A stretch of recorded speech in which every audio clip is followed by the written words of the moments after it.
देखो सृष्टि 4 प्रकार की है मुख्य रूप से। तो वैसे भागवत जी में 10 प्रकार की सृष्टि का वर्णन है। एक है प्राकृतिक सृष्टि, नेचुरल जिसे कहते हैं। जैसे सुनार ने आभूषण बनाया है, सोना नहीं बनाया है। सोना बनाया सुनार ने, बताइए किसने बनाया? सोना बनाने वाला कौन है? क्यों भाई सुशील जी? नहीं, सुनार ने तो आभूषण बनाया है।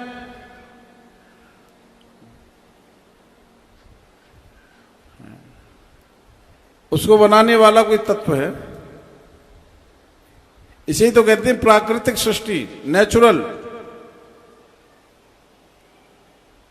तो और इसके बाद में आती है फिर ब्राह्मी सृष्टि, जो ब्रह्मा जी के द्वारा सृष्टि का क्रम आगे चला है। अभी मैं आपको बता रहा था भगवान नारायण के बारे में। जल में नारायण, नारायण की नाभि से कमल हुआ, कमल के ऊपर ब्रह्मा जी हुए। अब कहते हैं कि ब्रह्मा जी ने सृष्टि की रचना की है। अब ब्रह्मा जी को भी बनाने वाला कोई तत्व है। अब ब्रह्मा का पिता कौन है? बोलो। इसका मतलब तुम सुनते नहीं हो। पड़ोसी को दिखाने के लिए आप भागवत में आते हो कि हमारी पड़ोसनी ये सोच ले कि हमारी पड़ोसनी भगतानी बन गई है। बोलो जय श्री कृष्ण। ब्रह्मा जी के पिता हो गए कमल, और कमल के पिता हो गए नारायण। भाई नारायण की नाभि से तो कमल हुआ है, और कमल के ऊपर ब्रह्मा जी हुए। अब ब्रह्मा जी के 4 मुख हो गए, चारों तरफ देखा उन्होंने, 4 मुख हो गए। अब 4 मुख ऐसे नहीं थे, एक ये, एक इधर, एक इधर, या एक इधर, एक इधर, ऐसे नहीं है। चारों वेदों का ज्ञान ब्रह्मा जी को हुआ, यानी 4 वेद ही ये ब्रह्मा जी के 4 मुख हैं। 4 वेद ही ब्रह्मा के 4 मुख हैं। अब जैसे रावण को दशानन कहते हैं, 10 सिर वाला। अब ऐसे नहीं थे, ऐसे क्रम से सिर बने हुए हों, यदि ऐसे दाएं और बाएं सिर लगे हुए हों 10, आप विचार करना, जब वो विश्राम करता होगा, सोता होगा और करवट भी लेता होगा, अब क्या होता होगा? है? तुमको जो जैसे सुना देता है ऐसे सुन लेते हो। दशानन का मतलब है 10 दिशाओं में उसको रोकने वाला, उसके रथ को रोकने वाला कोई नहीं था, इतना बलशाली था। और वे कहते हैं जितना ज्ञान 10 सिर वाले को होता है ना, उतना ज्ञान उस अकेले रावण में था, इसलिए उसे दशानन कहते थे, 10 सिर कहते थे। अब 20 भुजा क्यों कहते हैं? बोले जितना बल 20 भुजा वाले में होता, 20 भुजाओं वालों के पास में होता ना, उतना अकेले रावण में था, इसलिए 10 सिर और 20 भुजा वाला रावण को कहते। अब ब्रह्मा जी ने उस कमल नाल में अपना आधार खोजना चाहा, ऊपर नीचे आने जाने लगे, आधार मिला नहीं। उसी समय हे विदुर जी आकाशवाणी हुई, आकाशवाणी के द्वारा 2 शब्द सुनाई दिए, ता और पा। ब्रह्मा जी ने दिखा, अरे ता और पा 2 शब्द सुने हैं, इन दोनों को मिलाया जाएगा तो क्या बनेगा? तप बनेगा। सो ब्रह्मा जी ने तप किया। तप जैसे किया, भगवान ने साकार रूप में आकर के दर्शन दे दिया। बोले साकार भगवान की।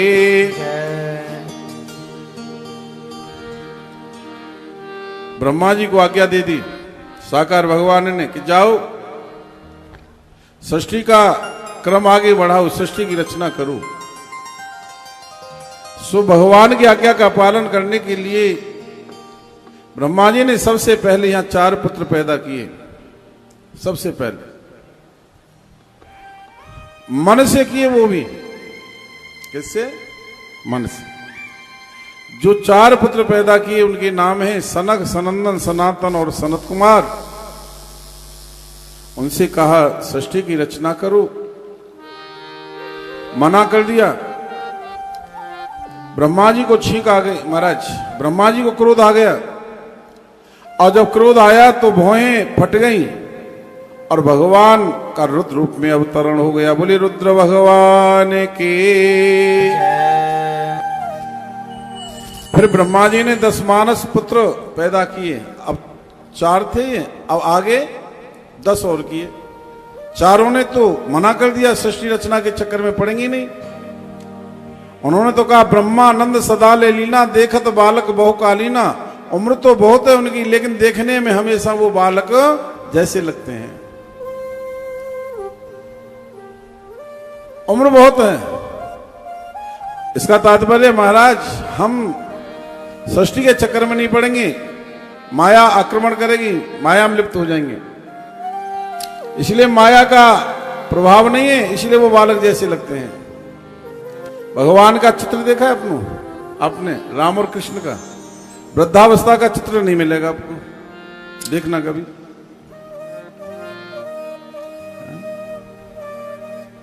बाल अवस्था का चित्र मिल जाएगा, जवान अवस्था का चित्र मिल जाएगा, लेकिन वृद्धावस्था का चित्र नहीं मिलेगा। क्यों? क्योंकि इनके ऊपर माया का प्रभाव नहीं होता है। भगवान भोलेनाथ का है वृद्धावस्था का चित्र, दाढ़ी का। क्यों? एक बार माया का प्रभाव भगवान भोलेनाथ के ऊपर हो गया था। आगे कथा में भागवत जी में प्रसंग आता है। इसलिए भगवान राम और कृष्ण का चित्र देखा हुआ आपने तो दाढ़ी मूछ नहीं नजर आती। देखना कभी गौर करके। तो अब 10 मानस पुत्र पैदा किए। उनके नाम है मरीचे, अत्रे, अंगिरा, पुलस्त, पुलह, क्रतु, भृगु, वशिष्ठ, दक्ष, दशम, तत्र, नारद। अब यहां सृष्टि का क्रम आगे नहीं बढ़ा। भगवान भोलेनाथ ने अर्धनारीश्वर रूप में आकर के ब्रह्मा जी के सामने दर्शन दिया। बोले अर्धनारीश्वर भगवान की। फिर नर और मादा। महाराज अब विचार करना, पहली सृष्टि है प्राकृतिक, दूसरी है ब्राह्मी सृष्टि जो ब्रह्मा जी के द्वारा अब रचित है। आगे ऋषि सृष्टि और एक है मानवी सृष्टि। अब ये ऋषि सृष्टि है जिसमें मरीचि, अत्रि, अंगिरा, पुलस्त, पुलह, क्रतु, भृगु, वशिष्ठ, दक्ष, दशम, तत्र, नारद। अब सृष्टि का जब क्रम आगे नहीं बढ़ा, अर्धनारी स्वरूप का दर्शन करने के बाद में नारद जी ने नर और नारी यानी नर और मादा दोनों बनाए।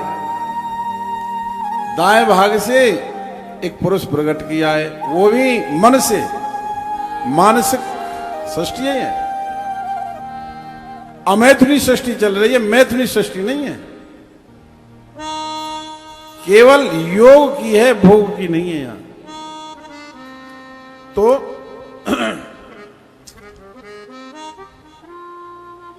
बाएं भाग से एक स्त्री प्रकट की। जो पुरुष प्रकट हुआ उसका नाम हुआ स्वायंभू मनु, और जो स्त्री प्रकट हुई उसका नाम हुआ शत्रुपा। स्वायंभू मनु और शत्रुपा जनते भई नर सृष्टि अनुपा। यही है मानवी सृष्टि। इन्होंने आगे रचाया मानवी सृष्टि। मनु महाराज ने प्रणाम किया ब्रह्मा जी को, आज्ञा करो पिताश्री। अरे आज्ञा क्या है? ये सृष्टि का क्रम आगे बढ़ाना है। मनु जी बोले हे पिताजी, यहां तो जल ही जल है, रहने के लिए निवास स्थान कहां बनेंगे? नागलोई में तो जगह ही ना है। अपना निवास किसी को अच्छा नहीं लगता, बहरा में भागे। तो महाराज यहां तो जल ही जल है,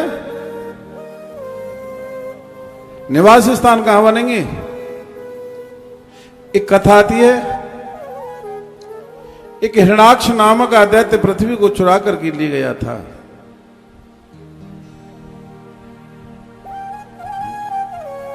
अब आप विचार करना, ये पृथ्वी को चुरा करके कहां ले गया होगा? जहां वह रहा होगा वहां भी तो पृथ्वी होगी। इसका मतलब क्या है? हिरणाक्ष नाम है लोभ का। हिरण धन अक्ष, जब कोई शब्द समझ में ना आवे ना तो शब्द को तोड़ देना चाहिए, दो भागों में बांट दो, अर्थ खुल जाएगा।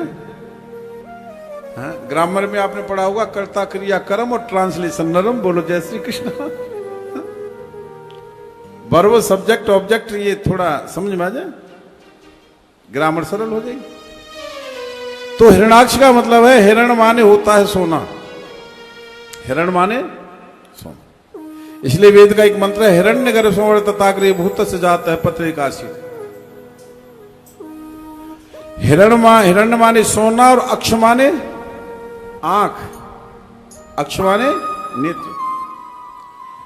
हिरण माने हो गए सोना, जिसकी आंख हमेशा सोने पर टिकी है, यानी लोभ जिसमें अधिक है ना वही हिरणाक्ष है। लोभ का नाम हिरणाक्ष। और इसका वध कब होगा? मरेगा कब ये लोभ? बोले भगवान के द्वारा ही मर सकता है, अन्यथा और कोई किसी के द्वारा ये लोभ मरता नहीं। अच्छा एक बात है, सबसे बड़ा खतरनाक है ये लोभ, दिखता नहीं है। अच्छा जो दुश्मन तुम्हें नजर आता है सावधान हो जाओगे। काम है अंदर, ये जो दुश्मन है ना अंदर के, काम क्रोध और लोभ। काम नजर आ जाता है, दिख जाता है, नेत्र से दिख जाता है, नेत्र में आ जाता है। और क्रोध मुख पर आ जाता है, मुख से पता लग जाता है ये सामने वाला क्रोध में बैठा है, छेड़ो मत आता। और लोभ तो इतना बड़ा दुश्मन है, ये तो दिखता और नहीं है। और जो दुश्मन दिखे ना, खतरनाक है या नहीं है बताओ? उससे ज्यादा खतरनाक कौन होगा? इसलिए इस लोभ से ज्यादा खतरनाक दूसरा दुश्मन हमारे अंदर दूसरा कोई नहीं। ये तो भगवान के द्वारा ही मर सकता है और कोई दूसरा साधन नहीं है। तो ये बात होते होते आपस में ब्रह्मा जी की और महाराज मनु जी की वार्ता हो रही है। तो ब्रह्मा जी को अचानक छींक आ गई थी, बातें होते होते छींक आई। और जैसी छींक आई तो भगवान महाराज छींक के द्वारा 12 रूप में, पहले तो एक शिशु के रूप में प्रकट हुए और फिर बड़ा रूप धारण कर लिया, जिनका नाम हुआ वाराह। बोले वाराह भगवान की।